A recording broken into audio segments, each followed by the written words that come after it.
नमस्कार। Modern Indian history की जब हम बात करते हैं तो ऐसा टॉपिक है जिसके बिना कोई भी एग्जाम पूरा नहीं होता, और वो है भारतीय राष्ट्रीय कांग्रेस। और सबसे दिलचस्प बात क्या है पता है कि भारत की आज़ादी की लड़ाई का नेतृत्व करने वाली इस पार्टी की शुरुआत एक अंग्रेज ने की थी। आज हम इसी कहानी को, इसी चैप्टर को समझने वाले हैं। भारतीय राष्ट्रीय कांग्रेस के पहले 20 साल, ये एक ऐसा टॉपिक है ना जिससे एसएससी, रेलवे, यूपीएससी या कोई भी स्टेट पीएससी हो, सवाल तो बनता ही बनता है। तो चलिए, कहानी और परीक्षा दोनों के नजरिए से इस सफर को शुरू करते हैं। आज की हमारी चर्चा का रोड मैप कुछ ऐसा रहेगा। हम बिल्कुल स्टेप बाय स्टेप आगे बढ़ेंगे। सबसे पहले तो ये जानेंगे कि ये कांग्रेस आखिर थी क्या। फिर समझेंगे कि भाई इसे बनाने की जरूरत ही क्यों आन पड़ी। उसके बाद इसकी स्थापना से जुड़े वो फैक्ट्स देखेंगे जो सीधे सीधे एग्जाम में पूछ लिए जाते हैं। फिर इसके शुरुआती 20 साल, जिसे उदारवादी दौर कहते हैं, उसका पूरा विश्लेषण करेंगे और आखिर में एग्जाम के लिए जो सबसे जरूरी पॉइंट्स हैं उन्हें एक साथ रिवाइज करेंगे। तो चलिए, सबसे पहले और सबसे बेसिक सवाल से शुरू करते हैं कि ये भारतीय राष्ट्रीय कांग्रेस यानी आईएनसी आखिर थी क्या। देखिए, आसान शब्दों में कहें तो ये भारत का पहला ऑल इंडिया पॉलिटिकल ऑर्गेनाइजेशन था। इससे पहले भी कई संगठन थे, ऐसा नहीं है कि नहीं थे। बंगाल में थे, मद्रास में थे, बॉम्बे में थे, लेकिन वो सब अपने अपने इलाके के नेता थे। कांग्रेस ने पहली बार एक ऐतिहासिक काम किया। उसने कश्मीर से लेकर कन्याकुमारी तक के पढ़े लिखे भारतीयों को एक मंच पर लाकर खड़ा कर दिया। अब जरा इस स्लाइड पर जो लिखा है उस पर गौर कीजिए। एनसीईआरटी कहता है कि कांग्रेस कोई अचानक से पैदा हुई चीज नहीं थी। ये उस एहसास का, उस भावना का एक ऑर्गेनाइज्ड रूप थी जो 1857 के बाद पूरे भारत में धीरे धीरे पनप रही थी। और वो भावना क्या थी? वो भावना थी कि हम सब एक हैं, हमारा देश एक है। तो कांग्रेस उस बढ़ती हुई एकता और आज़ादी की चाहत की एक संगठित आवाज बन गई। तो सवाल ये उठता है कि वो कौन सी परिस्थितियां थीं, वो कौन सी चिंगारियां थीं जिनसे कांग्रेस जैसी एक ऑल इंडिया संस्था की जरूरत महसूस होने लगी। देखिए, कोई भी बड़ी घटना रातों रात नहीं होती, उसके पीछे जमीन तैयार होती है, कई वजहें होती हैं। तो आइए उन वजहों को, उन चिंगारियों को एक एक करके समझते हैं। यहाँ स्क्रीन पर कुछ मुख्य कारण दिए गए हैं, चलिए इन्हें एक एक करके समझते हैं। पहला है अंग्रेजी शिक्षा। देखिए, ये एक दो-धारी तलवार की तरह थी। एक तरफ तो इसने हमें स्वतंत्रता, समानता, लोकतंत्र जैसे वेस्टर्न आइडियाज से मिलवाया, तो दूसरी तरफ इसने एक कॉमन भाषा दे दी। अब मद्रास का एक नेता बंगाल के नेता से अंग्रेजी में बात कर सकता था। ये बहुत बड़ा बदलाव था। फिर प्रेस और अखबारों ने इन विचारों को देश के कोने कोने में पहुंचाया। दादा भाई नौरोजी जैसे नेताओं ने लोगों को ये समझाना शुरू किया कि कैसे ब्रिटिश राज भारत का आर्थिक शोषण कर रहा है। और इन सब में जो सबसे बड़ी चिंगारी साबित हुई वो था 1883 का इल्बर्ट बिल विवाद। तो ये एल्बर्ट बिल विवाद क्या था? ये एक रियल गेम चेंजर था। बिल में बस इतनी सी बात थी कि इंडियन जज भी अब अंग्रेज अपराधियों के केस सुन सकेंगे। लेकिन भारत में रहने वाले अंग्रेजों ने इसका इतना जबरदस्त और संगठित होकर विरोध किया कि सरकार को झुकना पड़ा और बिल वापस लेना पड़ा। इस एक घटना ने पढ़े लिखे भारतीयों की आंखें खोल दी। उन्हें दो बातें साफ साफ समझ में आ गई। पहली, कि अंग्रेज हमें कभी बराबरी का दर्जा नहीं देंगे, वो नस्लीय भेदभाव करते हैं। और दूसरी, जो सबसे जरूरी बात थी, कि अगर संगठित होकर अपनी आवाज उठाई जाए तो सरकार को भी चुकाया जा सकता है। बस यहीं से उन्हें अपनी ताकत का एहसास हुआ। तो इसी माहौल में जब एक राष्ट्रीय संगठन की जरूरत सबसे ज्यादा महसूस की जा रही थी, साल 1885 में भारतीय राष्ट्रीय कांग्रेस की स्थापना हुई। अब हम उन फैक्ट्स पर फोकस करेंगे जो सीधे सीधे एग्जाम्स में पूछे जाते हैं। यहाँ से हर एक पॉइंट एक संभावित एमसीक्यू है, इसलिए अब थोड़ा और ध्यान से सुनिएगा। इस टेबल को बहुत ध्यान से देखिए। स्थापना का साल 1885, ये तो याद रखना ही है। संस्थापक कौन थे? A.O. ह्यूम, एक रिटायर्ड ब्रिटिश सिविल सर्वेंट। ये बात बड़ी दिलचस्प है। कुछ इतिहासकार इसे सेफ्टी वाल्व थ्योरी से जोड़ते हैं।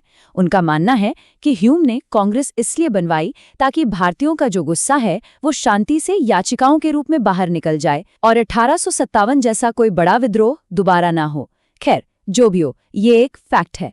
पहला सेशन बॉम्बे के गोकुलदास तेजपाल संस्कृत कॉलेज में हुआ था, जिसमें पूरे भारत से 72 लोग शामिल हुए। ये पांचों फैक्ट्स एग्जाम के लिए वीवीआईपी हैं, मतलब वेरी वेरी इंपॉर्टेंट। कांग्रेस के इतिहास के पहले 20 साल यानी 1885 से लेकर 1905 तक के समय को उदारवादी चरण या मॉडरेट फेज के नाम से जाना जाता है। अच्छा, इन्हें उदारवादी या मॉडरेट क्यों कहते थे?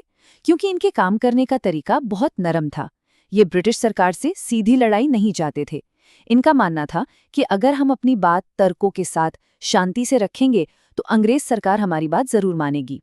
इनके तरीके को 3 Ps भी कहा जाता है: पेटिशंस यानी याचिकाएं, प्रेयर्स यानी प्रार्थनाएं, और प्रोटेस्ट्स यानी संवैधानिक विरोध। ये एक और मोस्ट इम्पॉर्टेंट फैक्ट है। ये सवाल इतनी बार एग्जाम्स में पूछा जा चुका है कि इसे आप बस अपने दिमाग में बैठा लीजिए। कांग्रेस के पहले अध्यक्ष कौन थे? जवाब है व्योमेश चंद्र बनर्जी यानी WC बनर्जी। इसे बिल्कुल नहीं भूलना है। पहला सेशन बॉम्बे में और अध्यक्ष WC बनर्जी। यहाँ एक बहुत जरूरी बात समझनी है। शुरुआत में कांग्रेस का लक्ष्य पूर्ण स्वतंत्रता नहीं था, जैसा आज हम सोचते हैं। उनके लक्ष्य बहुत प्रैक्टिकल थे। वो चाहते थे कि देश के अलग अलग हिस्सों के जो नेता हैं वो एक साथ आएं, देश की समस्याओं पर बात करें और फिर सब मिलकर अपनी मांगें याचिकाओं के जरिए सरकार तक पहुंचाएं। उनका पूरा जोर एडमिनिस्ट्रेटिव और कॉन्स्टिट्यूशनल रिफॉर्म्स पर था, आज़ादी पर नहीं। तो ये उदारवादी नेता असल में मांग क्या रहे थे? वो कहते थे कि लेजिस्लेटिव काउंसिल में भारतीयों की संख्या बढ़ाओ ताकि हमारे देश के कानून बनाने में हमारी भी कोई आवाज़ हो। वो कहते थे कि सिविल सर्विस का एग्जाम भारत में भी करवाओ ताकि भारतीय लोग भी बड़े अधिकारी बन सकें। वो भारी भरकम टैक्सेस, खासकर आम आदमी से जुड़े नमक कर को कम करने की मांग करते थे और साथ ही बोलने और लिखने की आज़ादी की भी वकालत करते थे। उदारवादी नेताओं में एक नाम ऐसा है जो सबसे ऊपर आता है, और वो थे दादा भाई नौरोजी। उन्हें बहुत सम्मान से grand old man of India कहा जाता है।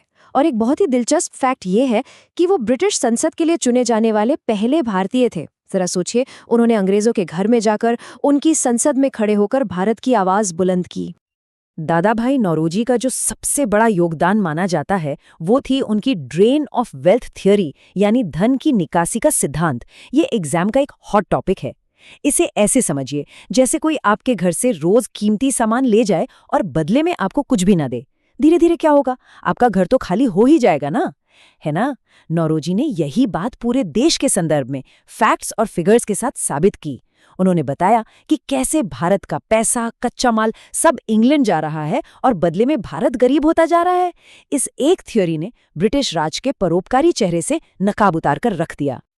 चलिए अब इस उदारवादी चरण का एक बैलेंस्ड इवैल्यूएशन करते हैं। हर दौर की अपनी कुछ कमियां होती हैं और कुछ उपलब्धियां।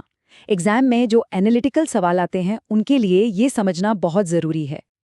अगर हम कमियों की बात करें तो हाँ, ये आंदोलन सिर्फ पढ़े लिखे शहरी लोगों तक ही सीमित था। इसमें किसान, मजदूर, आम जनता की भागीदारी लगभग ना के बराबर थी। और इन नेताओं को अंग्रेजों के न्याय पर, उनकी ईमानदारी पर कुछ जरूरत से ज्यादा ही भरोसा था। लेकिन इसके महत्व को हम कम नहीं आंक सकते। इसने पहली बार एक ऑल इंडिया प्लेटफॉर्म बनाया। इसने लोगों में पॉलिटिकल अवेयरनेस जगाई और सबसे बड़ी बात, इसने भविष्य के स्वतंत्रता संग्राम के लिए एक मजबूत नींव रखी।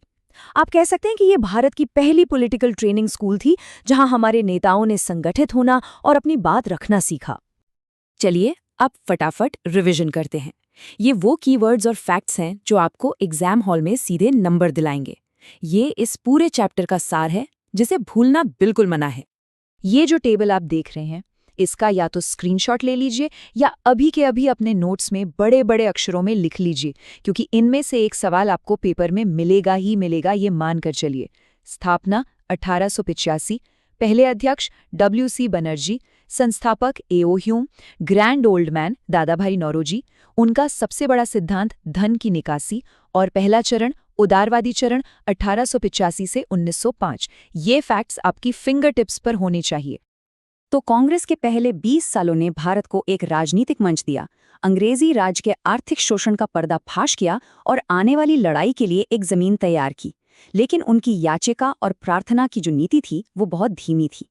अब सवाल ये उठता है कि जब 20 साल तक अर्जियां देने के बाद भी हाथ में कुछ ठोस ना आए और एक नई युवा पीढ़ी जो ज्यादा जोशीली है, ज्यादा अधीर है, वो क्या करेगी? क्या वो भी चिट्ठियां लिखेगी या फिर संघर्ष का कोई नया गर्म रास्ता अपनाएगी?